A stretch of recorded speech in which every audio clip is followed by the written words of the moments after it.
nous sommes actuellement dans une utilisation des indicateurs, un changement, une instrumentalisation qui fait que nous allons avoir, pour les semaines à venir, des changements de comportement, des orientations qui sont décidées par un conseil scientifique qui ne regarde plus la réalité du risque, mais qui souhaite probablement imposer d'autres schémas de pensée.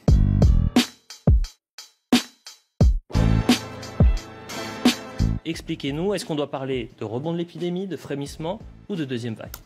Parmi tous les chiffres que vous avez montrés, ceux qui sont importants sont les 3 derniers sur les 4. Et la communication n'est faite que sur le premier. Pourquoi? Parce que l'essentiel dans une pandémie est de savoir le nombre de morts qu'elle entraîne. Et de savoir également le nombre de cas sévères, le nombre de patients hospitalisés, en particulier en réanimation.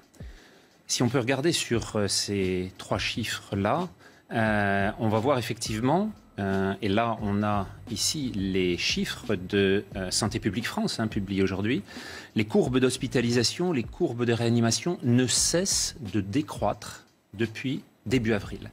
Et plus encore, le chiffre du nombre de décès totaux, quotidiens, chaque jour en France, que ce soit ceux des patients hospitalisés ou ceux des patients en maison de retraite et en EHPAD, ne fluctue pas depuis plus de 4 semaines maintenant, et il est à 99% de ce qu'a été le chiffre maximal le 6 avril. On voit donc que cette réduction de 99% n'a entraîné aucune accélération, ni en avril, ni en mai, ni en juin, ni en juillet. Aucun des événements qui annonçaient une deuxième vague ne s'est trouvé vérifié. Et on voit que l'on a une courbe absolument plate depuis maintenant la fin juin. Si on regarde les chiffres d'autres pays européens, c'est même décès quotidiens en Italie, qui a confiné comme nous, mais la Suède, qui n'a pas confiné, on retrouve à chaque fois cette même courbe d'une ascension en 1 mois, une décroissance en 2 mois, et plus intéressant encore, la totalité des décès européens, comme vous le voyez là, suit encore une fois la même courbe. Je vous ai mis la courbe du 0 en bleu. Vous voyez qu'aujourd'hui même, un événement particulier vient de se trouver confronté dans un accident statistique, c'est celui de 5000 décès qui ont été enlevés du décompte par les statisticiens britanniques, qui ont considéré que 5000 personnes parmi eux avaient été comptées en excès. Sur 45 000 décès, ça fait donc plus de 10% qui se trouvent soudain retirés de la statistique. On voit quand même que même dans les pays les plus dotés en capacité de suivi, cette fluctuation est énorme et que nous n'avons pas fini de suivre un certain nombre de ces accidents. Alors maintenant, l'accident principal en France, puisqu'on a dit qu'il n'y avait pas de deuxième vague, toujours pas, se trouve en confrontation avec ce que vous voyez ici, c'est-à-dire l'augmentation du nombre de cas positifs en France. Il ne s'agit pas de patients en réanimation, il ne s'agit pas de patients hospitalisés, il s'agit de formes de sujets jeunes, asymptomatiques, qui viennent demander simplement si leur état est celle d'un sujet qui a rencontré le Covid-19, le SARS-CoV-2, ou s'il est à risque. Bien entendu, comme toujours en clinique, toujours en médecine, ce sont les symptômes qui priment, c'est la dégradation de l'état d'un sujet qui va entraîner la réaction. Or, nous ne sommes plus du tout dans la gravité, dans l'urgence du printemps, de celle de février, de mars et d'avril. Et alors, qu'est-ce qui donc, nous prend en ce moment ? Nous sommes actuellement dans une utilisation des indicateurs, un changement, une instrumentalisation qui fait que nous allons avoir, pour les semaines à venir, des changements de comportement, des orientations qui sont décidées par un conseil scientifique qui ne regarde plus la réalité du risque, mais qui souhaite probablement imposer d'autres schémas de pensée.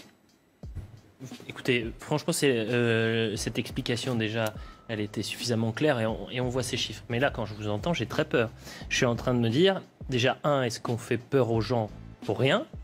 La deuxième chose, c'est à charge aussi pour les politiques et pour les personnes qui sont au sommet de l'État, qui aujourd'hui nous disent il faut porter le masque en extérieur. En septembre, Conseil scientifique, vous en parliez, le Conseil scientifique qui dit à l'automne, on risque d'avoir une seconde vague. Donc vous êtes en train de balayer tout ça en disant mais attendez, là les faits sont bien présents, il n'y a ni rebond de l'épidémie, il n'y a ni même un frémissement, il y a des nouveaux cas qui sont confirmés, mais ce ne sont pas des cas graves. C'est absolument le cas. Et qui plus est, le Conseil scientifique, lorsqu'il nous annonce la énième deuxième vague la semaine dernière, un certain nombre de ses membres sont sur leur site de vacances. Si je le dis, c'est parce qu'ils l'annoncent publiquement sur les radios publiques. Et donc, on a un certain membre du... C'est gravissime Conseil. ce que vous êtes en train de dire. Écoutez Sud Radio mercredi après-midi, l'un des membres, alors qu'il nous annonce une catastrophe sanitaire pour la France, est sur son site de villégiature. Nous sommes donc dans une situation identique à celle du mois de mars, lorsque celui qui a annoncé la catastrophe avec plus de 500 000 morts annoncés pour la Grande-Bretagne, 500 000 morts annoncés en France, ne respectait pas lui-même le confinement qu'il a réussi à imposer à la moitié de l'humanité. Nous sommes dans des situations dans lesquelles nous nous trouvons face à des gens qui ne croient pas aux recommandations qu'ils transmettent. Il faut donc regarder précisément de quoi le risque est porteur. Et ce risque actuellement n'est plus du tout celui du printemps.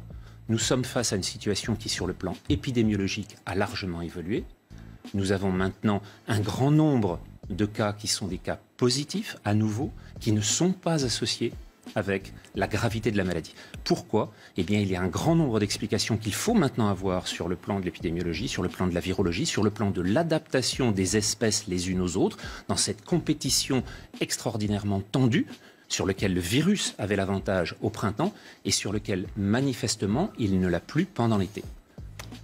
Je me tourne vers vous. Merci en tous les cas, professeur Jean-François Toussaint. Je rappelle que vous êtes professeur de physiologie et directeur de l'IRMES. Ça fait maintenant un peu plus de 6 semaines que quotidiennement on parle de ce rebond potentiel de l'épidémie. On s'alarme ces derniers jours. On a quoi ? Peut-être une dizaine, voire une vingtaine de scientifiques qui viennent sur ce plateau. Vous êtes le premier aujourd'hui qui arrive et qui nous dit... Bon, bah voilà, il n'y aura pas de... Pour l'instant, il n'y a pas de... Attention, je ne dis pas qu'il n'y aura pas de deuxième vague. Mais que pour je dis simplement, et depuis il n'y a pas de rebond de l'épidémie. Et depuis le mois d'avril, c'est ce que vous m'aviez invité à dire sur ce plateau, que pour l'instant, il n'existe pas de deuxième vague. Or, on nous l'a affirmé pour le relâchement en avril, pour le déconfinement en mai, pour la fête de la musique en juin et pour les clusters en juillet. Il n'y a, vous l'avez vu, aucune deuxième vague dans aucun des pays d'Europe. Dans aucun des pays d'Europe. Alors maintenant, il est possible qu'il y ait une saisonnalité à l'automne. D'où viendra-t-elle ? Elle ne viendra pas du comportement des Français, elle viendra des problèmes qui sont en train actuellement de saisir l'ensemble des pays d'Amérique du Sud. Le Brésil, le Chili, l'Argentine, qui voient encore augmenter le nombre de cas et le nombre de décès. Là, en ce moment, l'épidémie est active. Si, comme pour les orthomyxovirus, c'est-à-dire les virus de la grippe, ce virus mute, s'adapte et prend une forme saisonnière, alors à ce moment-là, on va la voir réapparaître. Mais il ne s'agira en aucune façon d'une deuxième vague liée au relâchement du comportement des Français. Ce sera simplement une phase sur laquelle un virus est en train de s'adapter dans un contexte environnemental totalement différent.